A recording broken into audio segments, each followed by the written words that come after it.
Day in the life again, Robbo. Rolling with the big man today. Well, you're actually with me now for 3 days?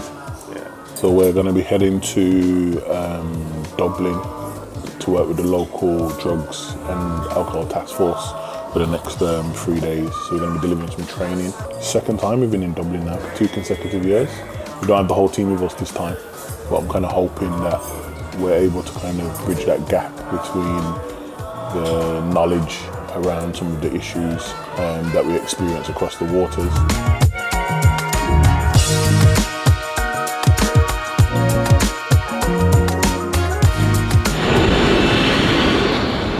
What are you saying, Craig? Ready to go? Tired? Ready to go?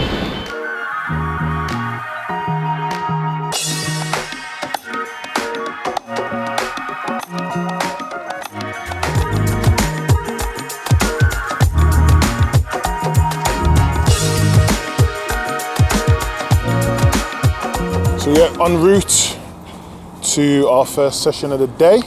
Looking forward to meeting all of the people. Some of the individuals here I haven't seen for almost a decade. So it'd be nice to kind of connect and see some of the differences and things that's happening in Dublin.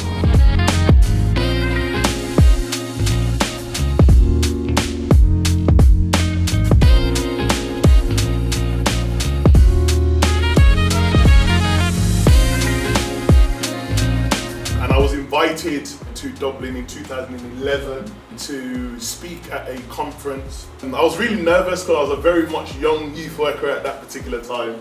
On that evening, I asked the organisers, I can't remember the individuals' names, and I said I was really, really passionate about wanting to connect with a local organisation. She says, I know these guys and they'll be really, really good. Mark didn't know who they were. And I remember one of the first individuals that I met was this kid individual. Now I have to laugh because I have not seen this man for all these years. And it's funny because I've got glasses. Now, we both had a little bit of weight. Small. And it was an amazing experience, and I just feel like it's important that, you see, when we talk about, for the younger ones and the trainees in the room, when we talk about legacy and we talk about passing on the baton, and one of the things that I always talk about is being a student.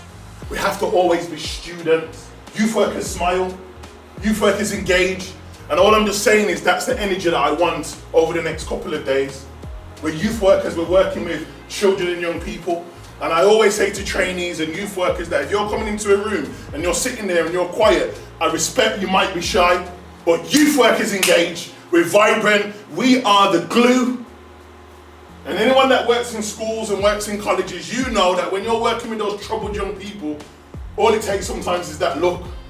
And the reason why they sometimes behave is because of human beings like that. And I just wanted to pay homage to you guys to say thanks for that. When I first came, because you guys, even though you probably didn't see me personally, it was you guys that opened the door for me. So I wanted to just give you that and just say from the bottom of my heart, thank you.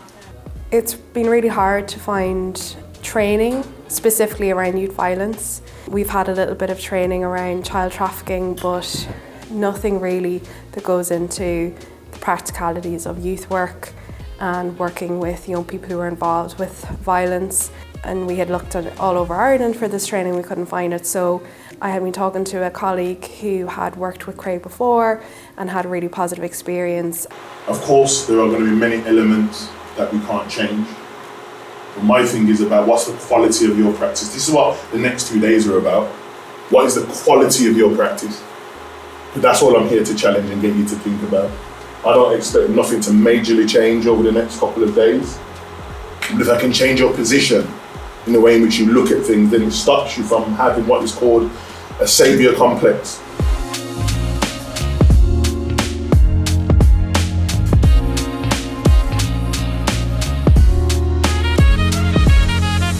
What brings me here today is to get a better understanding of where young people are at and how we can learn to communicate with them a bit better. Give us a better understanding of what's going on for them and why they're behaving the way they're behaving.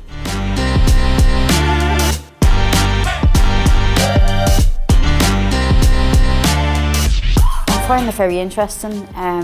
It's good to revisit the basics like this morning, going back to your own triggers and, you know, understanding around your own triggers, especially with outreach work. I think the session then that we had later in the morning is very interesting, and the way it was broke down into who we actually working with, because I would agree with Craig that everybody goes for the funding pots because money is so scarce and it's so hard to do their job with the money that is given to the sector. Some of these young people had friends or family members that were involved in forms of conflict. And you know how it goes. I could be walking with you, I don't know who you got a problem with, but we might just walk to the shop together and I'm identified as an individual with you. Now you pop into the shop and I'm just waiting for you to buy whatever it is you're buying in the shop, and that someone says, don't, you know, and all of a sudden I've got an issue with somebody that I don't even know. I'm like, no, I'm here for a few days and a trip. That's the reality of what happens with our children and young people. So yes, there may be some similarities, but it's not the same. But what we do as professionals is not only do we mirror, but always project. Oh, you've got a traumatic experience, so we've got a similar scenario. You know what, yeah, I grew up on the same, or in the same environment as you, so we can get it.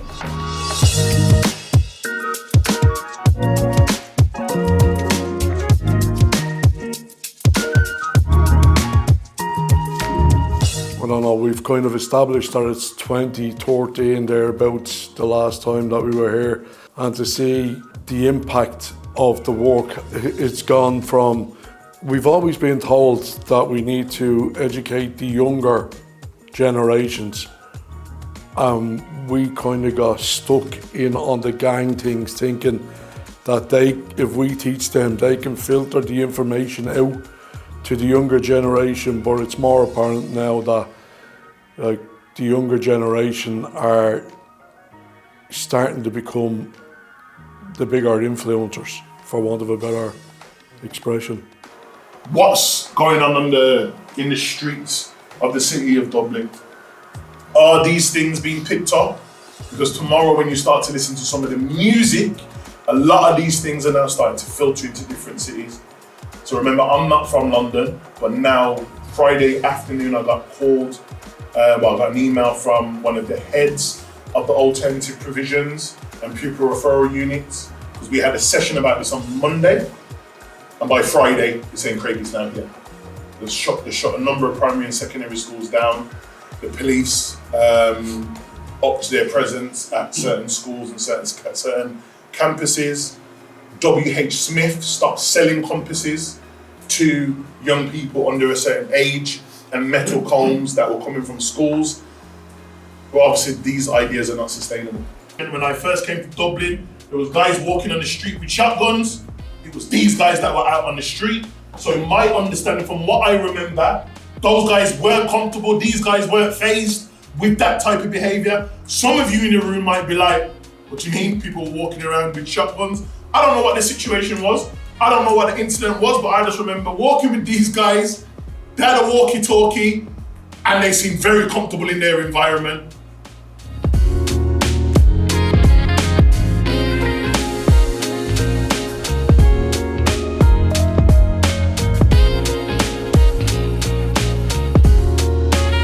One of my biggest concerns of the day is the children and young people that are just navigating their way in those areas or postcodes, or happen to be wearing a tie because they represent a certain school that falls into one of these colour zones, and they potentially become victims of something that they probably don't know or don't understand.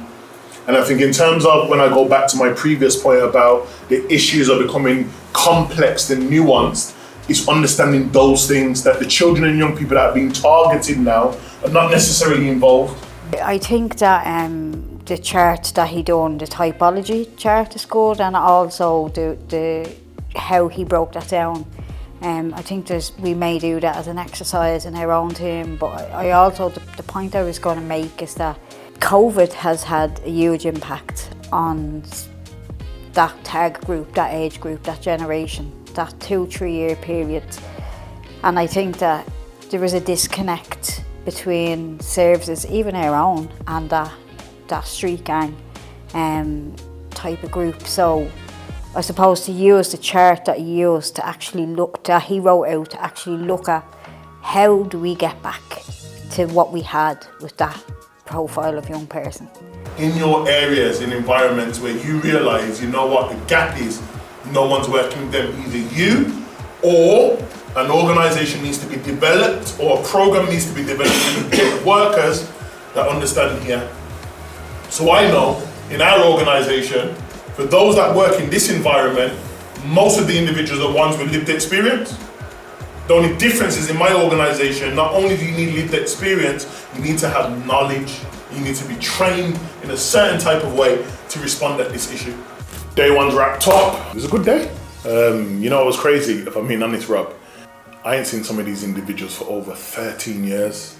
I came to Dublin 13 years ago, and yeah, it's just, I'm not gonna lie, it's a bit of a weird one. I made some predictions when I first came, and it's partly sad that some of those things that I predicted are now happening, but there's still things that are currently happening back home that's not happening here, and I think today has been really good for a lot of the learners to kind of think about what that is.